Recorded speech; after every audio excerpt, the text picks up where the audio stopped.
Welcome back to GearWire.com. We are live in Anaheim for the Winter 2008 NAMM session. I'm here with Dave Smith, and we're looking at the Prophet 08 and the LinnDrum II. Dave, tell me a little bit about both of these. Okay, well, we'll start with the Prophet 8 with what's left of my voice at the show. Keyboard's been out now about 3 or 4 months. It's an 8-voice, all-analog signal path synthesizer, classic, using the same basic Curtis filters that we use in the Prophet 5 and the Prophet T8, etc. 30 years ago. In fact, it was at this show in 1978 that we introduced the Prophet 5, just as a reference point.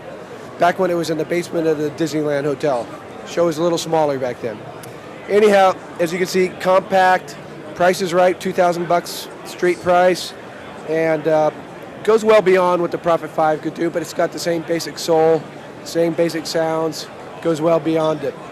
New at the show, we're announcing the tabletop version, which is also rack mountable. This will be out in March. Street price in this is $1,500, which, when you think about it, 8 voices, all analog, $1,500.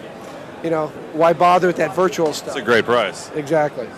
The LinnDrum is a work in progress. We decided to go ahead and bring the box here, even though we're not playing sounds out of it yet. But we just wanted people to get a physical feel for the unit and see what it looks like and so forth. The concept is basically be able to program it both MPC-wise and TR style, so hit both the hip-hop group and the techno guys and everybody in between. Coming out in 2 versions. One will be all digital, the other will be mostly digital, but also have 4 analog channels, so we'll be able to get that analog drum sound through there. Awesome. So, we're hoping to get it out by the end of the year, and judging from what everybody's telling us, it's going to be pretty crazily successful. Fantastic. Yeah, I was actually raving about this earlier last week because just the simplicity of it, but the fact that it's the way it's set up. I'm really hoping. I just can't wait to hear it. I think it's going to be awesome. So. It's going to sound great, and of course, Roger's the king of drum machines, so it's going to be the kind of product where you take it out of the box, and 15 minutes later, you're going to have some grooves going, just because it's going to be easy to use. People will be familiar with the basic feel of it, and the sounds will be there. And it's I was going to say, yeah, you still have the high fidelity sound with it at the same time. Exactly. So it's a combination of ease of use, features, and sound. And you know, the world needs a new drum machine. You know, MPCs have been spinning there for quite a few years, and it's just time for something new.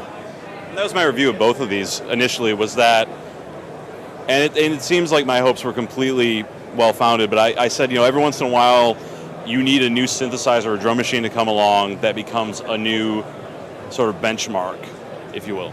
And I think that, personally, I think that the LinnDrum II is going to be that. I think so too, and the Prophet 8 is that too. I mean, there's nothing like it out there. There are no old-style polyphonic analog synths, and certainly not for the price. And it's just good for people. A lot of people have never heard the real thing. They're used to all the simulations, and now when they hear the real thing, they go, "Okay, yeah, I get it now." And you're bringing it along because you can control it with MIDI, and all of the new technology that obviously you helped develop is integrated into the analog sound, so you get the best of both worlds. Yeah, another landmark is 25 years ago at this show. It was the first time 2 MIDI keyboards were connected together, a Roland keyboard and a sequential circuits keyboard. So there's been a lot of historical things going on. Awesome. Well, Dave, thank you again. Thank you. And we'll be back with more from Winter NAMM 2008 in Anaheim on GearWire.com.